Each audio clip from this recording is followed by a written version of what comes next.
All right, everybody, welcome back to another episode of the Alchemy Podcast. Fired up for my guest today. I'm out here in Houston, Texas, talking to my boy, Nour. What's up, brother? What's up, Doug? Good to see you, man. It's good to see you as well. Yeah, happy to be here. Fired up. Happy to be here in Houston. Yes, sir. You know, you mentioned we were sitting down here, we were talking about, where you were just about a year and a half ago. You mentioned you came to the Alchemy Summit in Utah, and at that time, you couldn't even afford your own coffee. Yeah, literally the first introduction I had to door-to-door ever.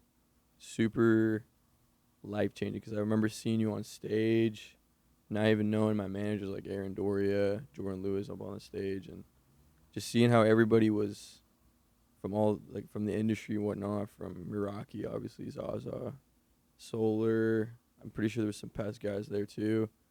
But I didn't know anything about the industry. I'm just so down bad, which is crazy to see like where I'm at now, like within the industry, which is super, super, super cool. Because a lot of people think that I've been in the industry for years.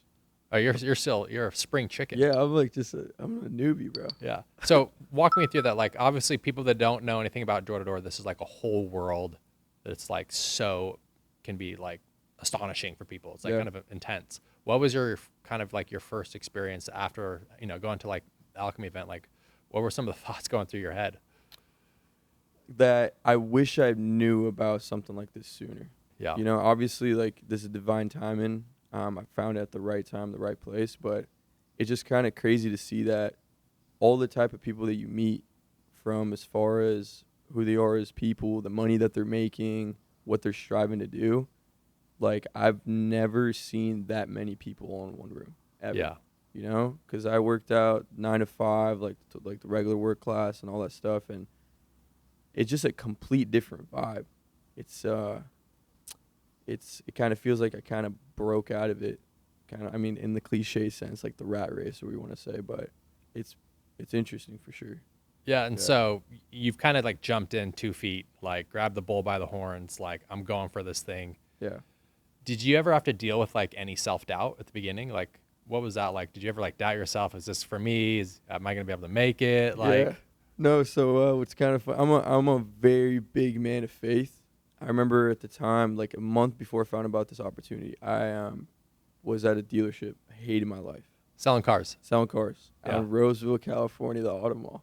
Yeah. And I came to a point where I was just like kind of fed up. I felt like I had no drive, and I felt like I was making excuses for myself, but I just hated being there. Just low vibrational place. Everyone just hated everything.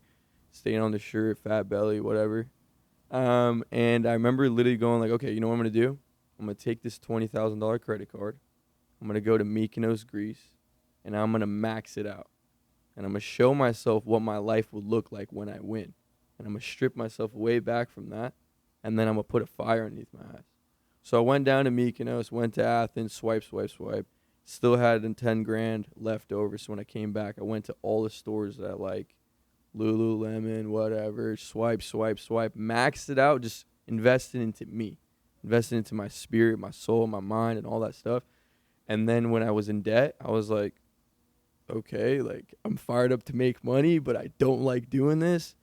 And I was dropping films on Twitter, and then next thing you know, I was talking to Omar, and he was like, just shooting the shit, me and him, and I was actually recording a film for Twitter. Like, So when you say a film for Twitter, what does that mean? it was like a short film, because I've had a background of acting and like being on off Broadway and all that good jazz, like singing and dancing, which is, a lot of people don't know that. You but sing and dance? Yeah. No, let's all right. No, I I need to get a little can't do dance it from you. right Let's get a little TikTok But, dance here, huh?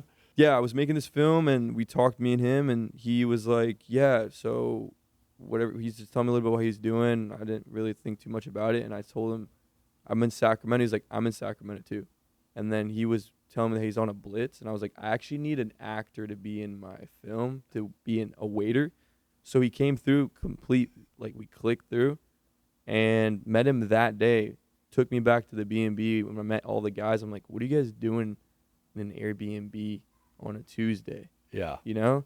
And they told me what they were doing. They told me what they were making. Literally within like 15 minutes, I'm like, all right, I'm quitting my job. Straight Wolf of Wall Street. Show me your paycheck. Like straight up. And then like 10 days later, I'm in Scottsdale, sleeping on the floor, fired up, ready to go. Yeah. And how'd that first blitz go for you? It was terrified. It was the worst thing ever. We were out in Atlanta. I don't know exactly what city, but dude, that was like, some people, when you're a rookie, you're going to find yourself probably like sitting on the side, coping in some different way. But my coping was just walking very fast. Like I literally could not knock, because talking about the banks, they're constantly calling me. Yeah. And I'm in a state So you're where like, you're in debt and they're trying to collect. and like I'm like trying to push this fear or like this grapple on my shoulder down to bring the best version of myself to the doors. And it was bad. It was bad. I would just have commission eyes. I'm like, I need to make money. I need to like pay my car. I need to do this and that. And it was until like my third blitz I was able to like shove it down, ignore it, and not in like in a toxic way where I was like kind of just leaving it in my stomach or anything, but just kind of was like, okay, the debt is not like, I'm not going to let debt hold me back. If anything, it's just money. I'll just go out there and get it again. But obviously I have a bad relationship with the banks right now, so obviously don't run my credit. So were you able to get rid of that debt, or how did that work? I mean, what was your preseason like? Yeah, so preseason, right after when I got my back end, boom, paid off. Yeah. And yeah, all that other money, like I just been investing it back into Polite and like the team and like flights and all that stuff. But yeah, debt is gone. Yeah. Which is crazy. What a risk, man, just being like completely irresponsible, but in a good way. Just like, hey, I'm going to put my back against the wall and I'm going to figure this thing out. And I love, I really believe that this job, I love door-to-door so much because it'll expose you at your deepest level, and it forces you to make a decision. Yep. You're either going to quit or you're going to go, and it's going to be so uncomfortable. Yeah. It's going to be so uncomfortable. And it's super crazy because the door is like, will tell you like who you are as a person. Yeah. Like if you have flaws, it'll show it. It'll show. Like if you're feeling some type of way, like I remember like this week I'm having kind of like a slow week. Monday I was kind of feeling a little off, and I can just kind of tell that people can even sense like your energy like before they even open the door, and I just feel like a complete difference when I'm feeling some type of way to when I'm like in a higher state, as you would say, Doug. That's just way better results. And that obviously goes into like the whole conversation about the debt thing. Like until I was able to like release that, then I would just be more free, and I would just bring like a fresh breath of air to the customers. Not like this guy owes debt and he's trying to take my money. Yeah, so let's talk about changing your state, right? Because my big thing is, and what I train on a lot is sales is a transfer of energy, period. Yep. Right? You can have all the right words, all the right scripts, how to overcome objections, how to close. But if your inner state is dysregulated, you're off, you're jittery, you're nervous, commission breath, right? The customer's going to feel that, right? And it seems like you picked up on that pretty quick. So let me ask this. What are some of your favorite states or favorite ways to change your state when you're feeling off? I feel like my rookie year, I did a lot of like morning routine, going to the gym, and breath work too. And I felt like if I didn't do any of those things, I wouldn't be able to go out there and perform. This year, it's been a thing where like some days I just roll out of bed, go out there and sell. But as far as like the state, I feel like I've been just doing a lot of like, okay, just sit there and just try to ground myself. And as easy sounding that is, it's much harder than I thought it was, because just sit there, calm, cool, and collective, and just try to just let the moment just happen. And just whatever I'm feeling, just come down. And if I have to like breathe in 4, breathe in, like hold, breathe out 4, hold. I think just more of what I've been doing as far as the state is just basically just I've made the decision that I'm going to go out and do this. And no matter how I'm feeling, I'm going to be able to accomplish that. And I think it's just super crazy, like the mindset I had last year compared to this year. Like it's a complete different person. How would you say they're different, right? What was the mindset last year? Mindset last year, like I was just, and I was actually talking to Jake about this. Like you actually told me like, dude, your pitch is dog shit. And he was like, that's how I know that you're a dog, because the fact that you were like a top rookie last year means that you were just throwing shit at the wall, hope that it sticks, right? Which that pretty much what it was. I just had an insane work ethic. And I was doing all this like new stuff with like I was like actually breaking a lot of generational like mindset stuff and like traumas or whatever during that summer that like obviously paid off now. But as far as like the skill set that I have, like it's been developing. But the whole state thing, like this year, like the way that it developed, I think it's just after just going through a first summer and just through all like the learnings that I've had and obviously the people that I'm around. But I think it's just mainly just the decision that I've made because I'm committed to it that every day when I just wake up, like it's not motivation, it's not even discipline. It's just like I've said that I'm going to go do this. So I'm just going to align with just that. Yeah, it sounds like you're much more rooted in self-confidence. Yeah. Right. And, one thing talking about self-confidence, I think it's a characteristic trait that top sales reps have is they're really self-confident. And, Alex Hormozy talks a lot about this, but especially for rookies and young people in the industry, they feel like self-confidence is like, oh, I got to do my morning routine and I got to shout affirmations in the mirror and I have to read the book and, go to the gym and get big muscles. But the reality is the only way to get self-confidence is to do what you say you're going to do, is to see results. Yeah. Right. And you have to go out and prove that, hey, I can go knock doors. I can get sales. It's not how cool you are or how loud you are on Instagram. It's like installs matter. Yeah. The only way to build self-confidence in this job is installs. Yeah. And it's kind of crazy too. Cause like speaking about like being a top performer, you'll find some people literally rolling out of bed, drinking a Mountain Dew and going to area and just performing like X 100. You know what I'm saying? It's like, it's super interesting. It's like whatever is like wired inside like the little lizard brain that we all have, right? But it's just super interesting. It's just like the difference because a lot of people have to do like a lot of like exterior stuff in order for them to like align with the internal stuff. And it's just super interesting because like I've seen like for example like Tristan Pears, right? Like that guy, I've heard a lot of things about him just like rolling out of bed, going out and just killing it, But I definitely feel like a lot of those things are definitely necessary at certain points. I just think that a lot of people need to kind of just sit with themselves and just be real with themselves. Like if I put this goal to myself, I'm going to go out there and just take it. I'm not going to make it. I'm going to go out there and take it because I deserve that and I align with that. And that's just me. Yeah, and I think a lot of that, too, it goes in with focus, too. A lot of times people spend all their time and energy focus on, morning routine, which I do, and I think it's helpful. But at the end of the day, you have to spend your focus on getting the reps in. You can't no one can knock the doors for you. You can't bypass the doors. You can't hack them. You can't make them easier, right? You just have to go knock doors. And one thing that I admire about you, Nour, that you did early on is when you put your back against the wall, 20K in debt, right? You said, I had no other choice but to knock doors. And I just knocked as many doors as I possibly can. And one thing that I see rookies make a mistake in is day one, they're a level 0 sales rep. But they see people on Instagram and talking that are level 8s and level 9s, and they want to make the jump from a level 1 to a level 10. Mm-hmm. You can't make the jump from a 1 to a 10. You have to be a 1, then you have to be a 2, then you have to be a 3, then you have to be a 4, right? So you have to be a really shitty sales rep before you can be a great sales rep. Right. And the only way to make that jump is to do what you did and just absolutely rub your face on cement. Yeah. And you just have to just grind it out. There's no substitute for the grind. Yeah. Because it just starts to become obsession, It's like you're in fight or flight. You're in survival now. Yeah. So it's a complete different ball game compared to the one with like a plan B. You can take somebody that is all in on this, right? 3 different scenarios. A person that's all in on this, a person that's all in and has a plan B, right? And then you have the other one with just completely obsessed. This guy will probably be okay, pretty decent in the middle, right? This guy is just gonna, even if he's has a terrible pitch, is not the greatest sales rep, may have a stain on his shirt, whatever it is, he will keep throwing things on the wall and they will stick at one point or other. And then the plan B thing, dude, that's gonna just fall out.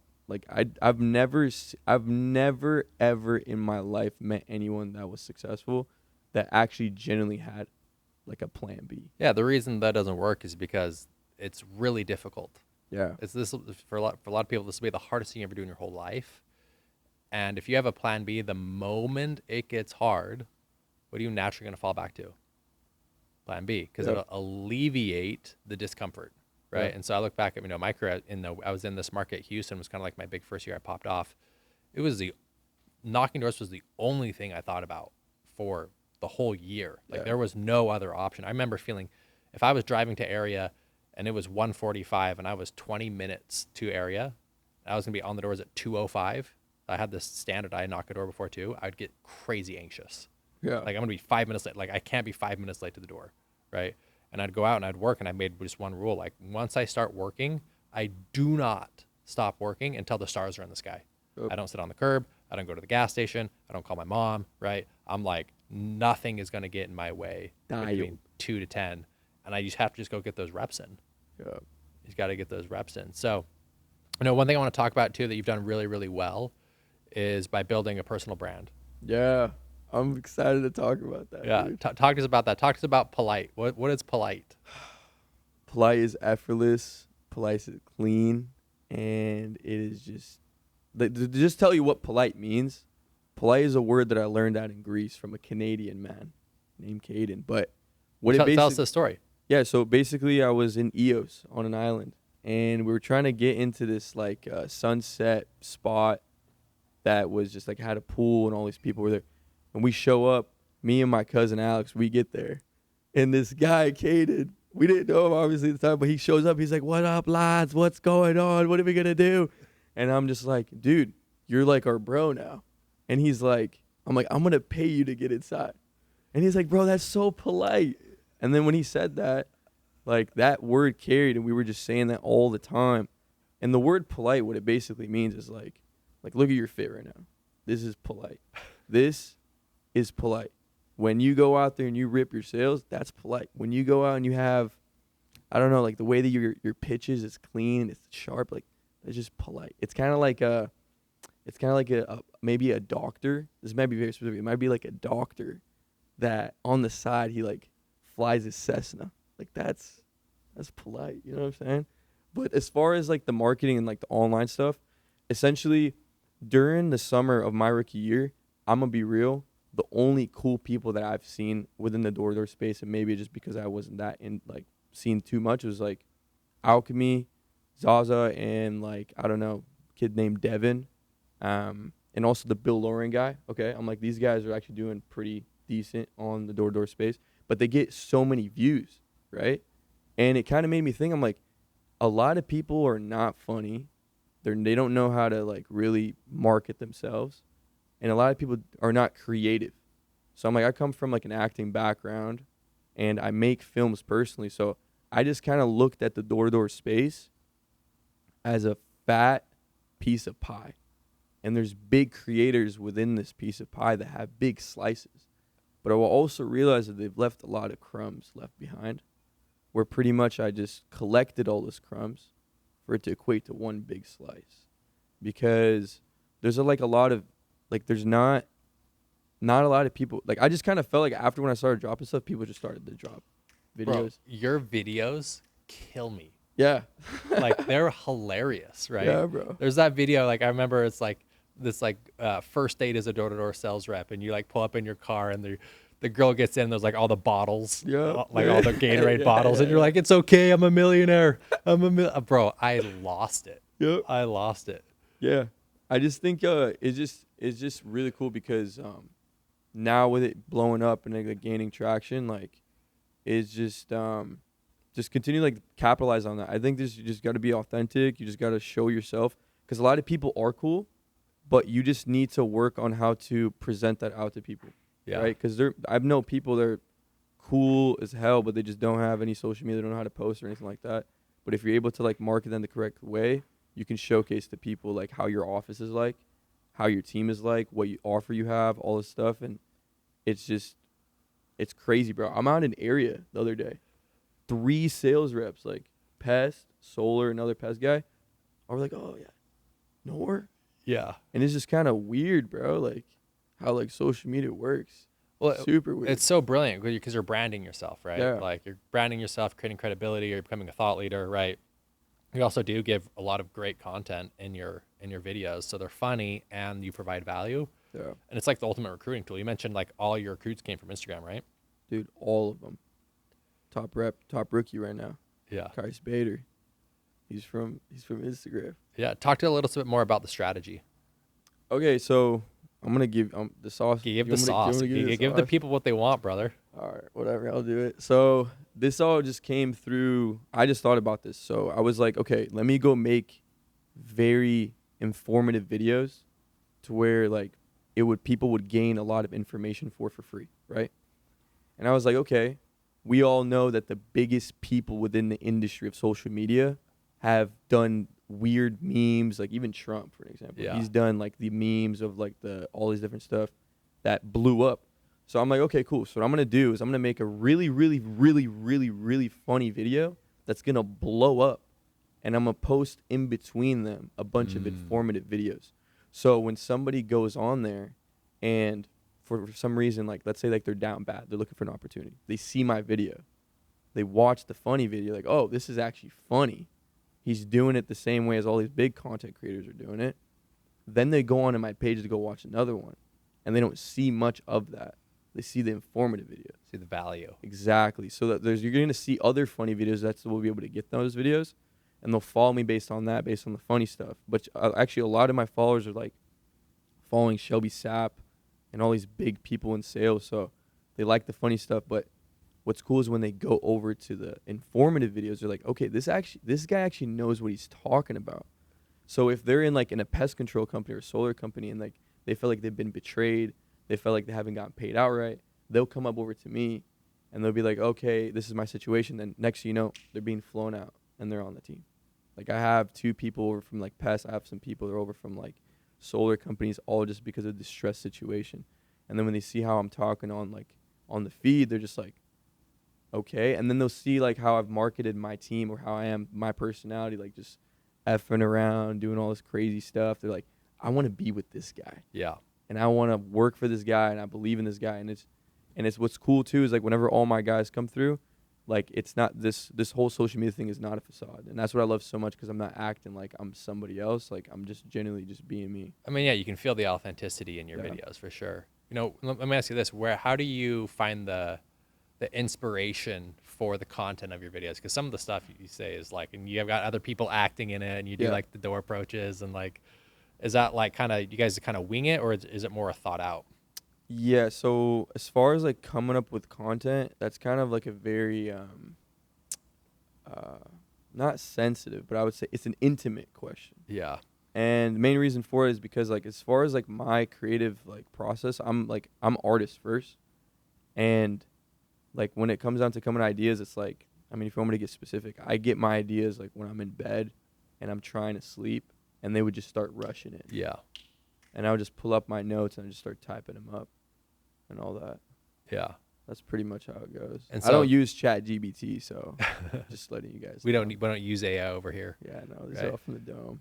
Yeah. And so, you know, how do you balance like, okay, creative, build my brand, do a funny video, and at the same time you're managing an office and selling? Like, how do you balance all those? And I got my girl out here. And too. You got your girl out here, right? There's a lot going on over here. You know what, man? I just know. Like, how do I do that is what you're saying? Yeah. Like, how do you balance it all? I don't know, Doug. I genuinely don't know. But one thing I will tell you is that doesn't feel overwhelming. Yeah. It doesn't, because I've made the decision that this is what I'm going to do. I know that people that have been in this industry, they'll take a specific amount of time. And I'm not going to come here and say that I'm going to go do it in half the time, but I think that things are possible. I'm going to exercise all my options. When it comes down to like my team growing, my personal sales, I'm still competing. If like my girl, like the social media stuff, like it's just a nonstop. One thing that I would say, if you don't actually have a passion for this stuff, like if you don't actually have a fire underneath your ass, it'll show. Yeah. Like if you were actually and something I've realized about like all these big content creators, like for an example, like Daniel G, like that guy is cracked out, bro. Like he is cracked out. And I know for a fact it's just spirit, it's aura, it's just like his drive. Like if you have that, you can do anything. Like I feel like I could still do more. Like I still got free time. Yeah. You know what I'm saying? Yeah. So I just think that if this is actually something you're trying to do, like you will do it. If you're not, like it's not just gonna happen. Yeah. Closing the loop on the content creation piece, because I mean, you know, when I started in door to door, being a content creator and leveraging your Instagram really wasn't a thing yet. Yeah. Right. For recruiting, as you was like, oh, you message a high school friend on Facebook and see what they're doing for the summer. Now it's like, it's a totally different ballgame now. And I think those that are going to really excel in this industry are going to be the ones who leverage their personal brand, right? It's 100%. like if you're not doing a personal brand, like you're not going to make it. You're not going to make it. Scary. And I've thought about that. I remember literally watching a video and somebody was like, dude, if you don't have a digital footprint online, like within the next 10 years, you're actually cooked. That's where we're heading. Cooked. We are heading that way. Yep. And you better, like, if you're actually trying to like build a business and you're trying to, like, for whatever reason, like whatever you're trying to do, like, and you're like an entrepreneur just in general, like you need to do that. You literally need to do that. Everyone's on their phone, bro. Yeah. If you don't know how to make a reel that's actually pretty good, I'm not going to say that you're cooked, but you're low key cooked. Well, it's a skill set you got to learn. Right? It is. It's a skill set you can learn. And so, you literally built yours from the ground up. Like you literally authentically creating great content, built a very natural following, right? Yeah. And it's going to, I'm excited for you because it's just going to get bigger and bigger and bigger, right? Yeah. And so what advice would you say to someone who's like in the sales space, they're a pretty good sales rep, they don't have a personal brand, they don't have a digital footprint, right? They know they need to, right? What inspiration or advice would you give to someone who's looking to create their authentic brand? I think that it's okay. A lot of people say like go and post every day. That's not how it works. What you kind of need to do is you need to sit down for a whole week. If anything, go a month. Okay. And go and study this stuff. Go and study these people that actually are like their videos are blowing up. Go study the people that are actually like when you're watching them, you get a feeling off of those videos where you're like, wow, I'm inspired. I want to be like this. I want to do this. I want to go out and just replicate whatever I'm seeing. And study like how they're posting their videos. What are they saying? Don't make, can I say like a cuss word? Like don't make fucking shitty content, bro. Yeah. And then thinking that you're just going to land something. Like actually put effort behind it. If you have the idea, don't sit on it, write it down. Ideas are not meant to just sit in your head. You write them down and you just execute on them and you do them. Because I have a bunch of ideas in my phone that like really I would know that would blow up more than the other ones, but because I didn't act on it, and I can go and do it and I can act it, but because I just lost the feeling, I don't want to do it anymore. Yeah. You know? So I would just think that the same way that you guys go study the pitch, same way that you guys go study anything, like Instagram, TikTok. I'm not even on TikTok, which I think I should get on there, but you guys need to like genuinely like sit down and understand this stuff and understand the importance of building a personal brand. Like I remember you, like when I first like followed you on Instagram was like what? When I first joined through and I was like saw your following, I'm like, holy shit, dude, like what was that plus 10K? I'm like, holy snap, like this is so weird. This is so cool.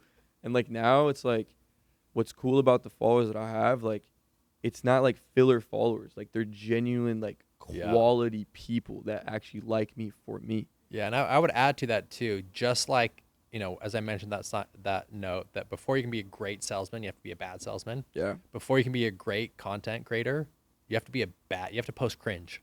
Yeah. Like you have to like post stuff that doesn't work, that doesn't get likes, that doesn't get views, and you just have to be okay with it because like you have to get feedback on that and learn and grow. Before you can be a really good content creator, you have to be a bad one. And most people aren't willing to feel embarrassed. And I think one of the greatest skills you can learn as a human being is the willingness to feel embarrassed. I'm willing to go post something really bad and get no views and no likes and get feedback from that. And most people are too afraid to do that because, what are people going to think? And I'm going to be a fraud or I'm an imposter. But it's actually the price you pay for admission to be influential is to actually be really bad. Yeah, it's so weird that you say that because like you gave me flashbacks on what I struggled with my content. Like I genuinely like, it's not that I cared what other people like think of me. I've never ever had an issue with that. It's just like I would just cringe like when I posted that. I'm like, well, I'm not gonna spend an hour, 2 hours making this video for it to get 500 views. You know what I'm saying? But I think I'm gonna go on a spiritual level right now. I'm gonna like if an idea ever comes to you, and this is I don't know, I'm just gonna say this because it actually works for me. Is when an idea comes to you, that is kind of like a manifestation of like what you've asked the world for it to send towards you, right? It's like, okay, I want to do content creation. there will be a day where just like an idea comes to you. Boom, the idea has been received. Now, when you make the video, when you have the video, one thing that I did when I first started releasing content, I've done this even with my short films on Twitter that completely blew up and kind of put me on the map over there, was when I drop the video, I will like release it in a way where I'm releasing it to the world. And I'll kind of, I don't know if I'm just like crazy or anything like that, but I would kind of like envision so many people seeing the video on their phone, like in weird visions of like somebody at the airport just popping up. And I genuinely think that's real. Because I remember this one day that I was struggling with my videos like actually popping up, and I remember I kind of like meditated on it, sent it out, and it was just like dial. And that may not be real, but it worked for me. And I do that before every video. Yeah. Kind of meditate on it. I send it out. Visualize the success benefit. What that does, I think, from my perspective, is that it just increases your self-confidence. Yeah. Right. Rather than being, a good piece of advice I talk about when people building a personal brand is I call it post and walk away. Yep. Right. Because sometimes people post and, it doesn't get 10 likes in the first 30 seconds, so I'm going to delete it. Yeah. And you got to kind of let it marinate. And there's been times where I've posted something I thought was going to do really, really, really well, and it is terrible. And then I've done a post where I'm like, it's okay, and it crushes. Yeah. And so you don't really know how it's going to unfold, and you don't know what people like, but you have to be willing to get that feedback. Yeah. 110%. Moving forward on that. I want to transition a little bit we were kind of role playing before we turn the camera on, because I know that a lot of people are always hitting you up for your pitch. Yeah. Right. And so you actually talked about, we can do your normal door approach, but I actually want to focus on something you're talking about is when you're re-knocking. Yeah. Right. I get that question a lot. Like, how do I re-knock? This area's already been knocked. 5 solar guys have already been here. 3 pest guys have been here. How do I, what's the pitch for re-knocking? So I'd love for you to hear from you. Yeah. Well, first off, really I love knocking behind my team. Yeah. Like specific people in my office. Yeah. Because it's just straight laid out city. Like every door, even if like that person that spoke to the rep that I'm knocking behind told them like to get off my property. Yeah. Like when I show up, everybody's disarmed. It's crazy. So, I mean, if I'm knocking behind like one of my reps, it's super straightforward. I don't even like hit him with the pitch. I just go in as a human being, like as if I'm like the manager. Like I'm that guy. Just knock on the door. Hey, I'm sorry to bother. Just make it quick. My guy came here about a week ago with Vivint. Did you speak to him at all? Yeah, we were just not interested. Yeah, that's exactly why I've been coming over here. So the main reason why I'm here is just brooming their work. Just want to know how come everyone didn't get it. Or I'll just be like, yeah, so a lot of people mentioned the price was too high. Or they'll say like, I'll say like some people said it was like the rep. Was it the rep? They'll be like, no, it wasn't the rep. I'm like, okay, cool. So this is pretty much what we do, and just go show it to them. And then, like, a lot of the times it's like, it's just the fact that they saw somebody with Vivint and then they see somebody else come through. They'll be like, yeah, just the area director here with Vivint. Just want to know how come we haven't earned your business.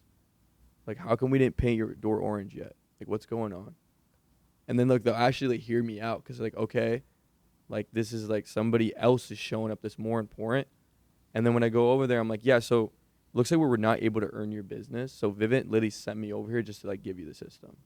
We just want an orange sign in front of your house. Like, are you actually married to ADT? And I know it's kind of scattered, but like pretty much I'll just go in with the intention of like having a conversation with the customer. And then like if they say they've not talked to somebody, boom, I'm just going back to my pitch. One thing that I think why that works really, really well on the psychology point is that, again, going back to earlier in the conversation, sales is a transfer of energy. The energy you're bringing in this pitch is very confident, very low pressure, very authentic, very nonchalant, and almost like you're supposed to be here. Yeah. And it's a credibility booster. Yeah. It's like, yeah, I'm supposed to be here. I know you talked to one of my guys. I'm here to kind of clean up his work, right? What was the main reason why you guys didn't do it? Yeah, and then they just start talking, dude. Yeah. And it's like they makes them feel special. Yeah. That they said no. So it's like it's kind of weird. It makes them feel special because I'll tell them like, yeah, like let's say we were not able to earn your business. So like literally Vivint sent me over here because you seem like you're like the final boss in a video game. So they sent like the bald one last just to kind of take care of you. And they're just like, they start feeling good that they said no. It disarms them. Yeah, it disarms them. And then they'll start hearing it out more. And they start feeling like, okay, like, because I said no before, now I'm feeling like, okay, they're hearing it and they're seeing the benefits of like the what is it? Like the reward that they're getting for what their actions before. I don't know how to I don't know if I'm explaining that right. Yeah. But they're just like, yeah. They start listening, and like, so if I did this, and that, you wouldn't be able to try it out for free for a whole week. They'd be like, I mean, why not? Yeah. All right, cool. You have a table I can borrow real quick, just a pen and paper. I'll just write it up for you. That would be interested, give us a call. If you're interested today, cool, try it out. If not, just give us a call down the road. Just walk inside. Yeah. Very guards very low. It's very non-invasive. Yeah. Right. And again, one thing as a sales, having trained Vivint for a long time, and now doing one-on-one trainings now with guys, one thing that people don't train on that need to is demeanor training your actual demeanor, the presence you bring to the door, your energetic relationship to the doors is way more important than the words you say. And the energetic relationship you're bringing and the demeanor you're bringing is cool, calm, confident, and it's almost like, in a way, the customer feels dumb for not doing it. Yeah. Like, of course you're going to do this, right? It's not a big deal, right? And on that note, too, one thing I like to train on, too, is that if it's a big deal to you, it's a big deal to the customer. Mm-hmm. So if it's a big deal that I'm on your doorstep and I know you have a no soliciting sign and that makes me a little bit nervous and I don't want to, that energy is going to be portrayed 100%. and the customer's going to shut you down. You, it's like, of course I'm supposed to knock on your door. You already talked to one of my guys, right? Yep. I'm here to clean it up after them. It's like, yeah, I'm the authority figure here. Yep. I'm gonna clean this up. Yeah. And it's like the energy that I had last year compared to this year. Like last year, I'm like, hey, sorry to bother. I'll be super quick. I'm like, and I would do that. I'll do that like 15 times a day, and I'll just get 2 deals, 1 deal. It worked, right? But my managers loved to knock behind me. Yeah. Like, loved to, because I would just like leave customers that were even interested. I'd be like, all right, bye. Low hanging fruit for them. Yeah, and then this year, like I've realized like my energy there every time I'm going to. Let's say I'm going to a hood that is like I've not knocked before. Like when I go into that hood, I have like this. I'm not gonna say evil energy, right? It's just kind of like this confident energy that this panel is going on somebody's wall today. Yeah. So when I knock on the door, it's just kind of like this energy where I'm like, this is happening. This is happening. Like every time happening. this is happening. And then if I'm knocking behind someone, obviously I'm very calm, but I'm much more calmer when I'm knocking behind somebody else. Yeah. Like I'll even tilt my head back. Like I'm slower with how I walk, the way I'm moving. Because if I was, which I am a manager within my position, but it's like obviously it's a different type of style. But for that specific situation, like so calm, because I'm not in their eyes, like I'm not like a door-to-door guy. I'm just coming to your door. It's very non-threatening. Yeah. Yeah. Does your pitch change in between fresh and takeovers? Yeah. My do you want me to give it out? Yeah. Give us the sauce, no. That's why we're here. Okay. So my takeover pitch, like with ADT, I'm like, hey, I'm sorry, but I'm looking for the one in charge of the ADTs. Is that you, or is that somebody else? All right, cool. It's me. Cool. Nour, Vivint, make it quick. Pretty much the main reason we're here, we've been buying contracts out with ADT. We keep the census the same. If you're like your neighbors, you're paying like, what, $60, $70 right now? Yeah. You guys had ever since you guys moved in? 8 years. Cool. Awesome. So this is pretty much what people have been switching over. Just right over here. Show them the floodlight. Like, yeah, so I'm sure you probably heard about people checking the cars are unlocked or whatnot. Again, a lot of reps that I've been training that on, they'll be like, yeah, but I don't know. What if it's not happening in the neighborhood? Everyone's heard about somebody getting their car. Right. Like, whatever. Like somebody's car being like, try to be unlocked. Yeah, show them this. Show them the app. Cool. And then after that, I'd be like, so obviously I don't have any cameras on me, as you can see. Everything just depends on the panel. Do you know what kind of panel they have? I have no idea. All right, cool. Let's go take a look. Just walk inside. But again, it does change depending on whatever it is. Like, however I'm feeling. Like sometimes I literally just go, like for the fresh door pitch, I just be like, hey, sorry to bother. I'm looking for the homeowner. Is that you? It's me. Cool. I'm with Vivint. We do alarms and cameras. I'll show what it looks like. Leave you the info. And then show them the app. Boom. Yeah, I'll leave the information. Just give us a call. Give it to you. I can borrow. Again, that is Jake's. I know that's your pitch. It's been working. Thank you so much for that. But for the takeover pitch, I still do the same thing. Yeah. Yeah. Cool. So on that one thing, too, that I like, I just want to highlight on like a tactical piece that you did well, is on the ADT pitch, you mentioned like, hey, all your sensors stay the same. I'm not here to take that away. Yeah. Right? Because a lot of times people are like, oh, they're going to take away my service and I have to make a change. And there's kind of people get defensive. So when I pitch ADT, I'm like, hey, I know you have the ADT system. You probably had that for a couple of years, right? Works fine, no issues, right? Yeah, That's exactly why I'm here. I'm not here to take that away by any means. Reason people love Vivint because it works with what you have, right? We keep everything the same. We'll upgrade the panel. We'll get you the camera lock, door lock, thermostat. So from what I've shown you here, what do you think would benefit the home here the most that you're missing? Yeah, just some cameras maybe. Yeah, cool. You must say that for a reason. Yeah, I got my car broke into last night. Cool. Another line too. A couple lines I want to give you guys some nuggets here is, anytime someone gives you a hot button, we've talked about a camera, we've talked about a lock, thermostat, whatever. I just say you must say that for a reason. That's a bar. Right, because now they're going to dig a little bit deeper, right? Yeah. I'm sure you guys thought about cameras before, right? Yeah, cool. You must say that for a reason. Yeah, you must say that for a reason. Yeah, you must say that for a reason too. Bar. It's a bar, right? I like that. Another thing too is just popped into my head, right? You talked about inspiration. When inspiration comes, you just share it, right? Or you're going to lose it. Is if you're knocking in a hood that's like, oh, there's never been an issue here. There's no crime. It's so safe. I'll knock on the door and be like, hey, I'm with Vivint, right? We know this is a super safe neighborhood, but as I'm sure you've seen on the news, times are changing, right? That's a bar. What do people do at home when they watch the news? They freak out. They freak out. What does the news say? Panic, everything's changing, economies, right? Yeah, we know this area is super safe, but as I'm sure you've seen on the news, times are changing, right? That's crazy. Yeah, they are. Cool. That's exactly why we're out here, right? So check this out and so you go from there and just kind of build that urgency. So Nour, one thing, as we kind of wrap up here, because we're kind of running low on time here, what's the vision?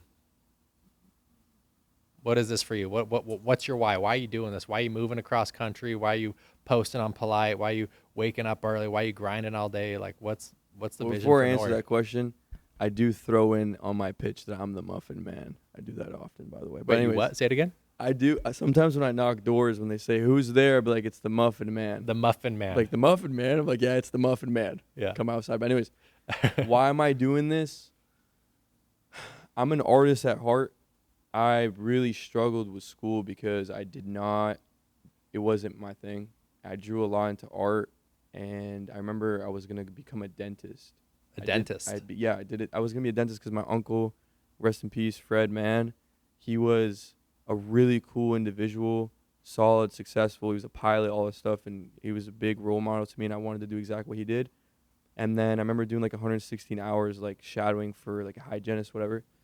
And that was like the year that obviously you watch High School Musical, right? Never seen it. Okay, like I basically broke free like Zac Efron, and I stopped being like a sport guy, and I joined theater, and then it became my calling. So pretty much like acting, all this different stuff. Like, what's cool about this job is I found something that I can do the same thing that aligns with my passion, which is basically performing.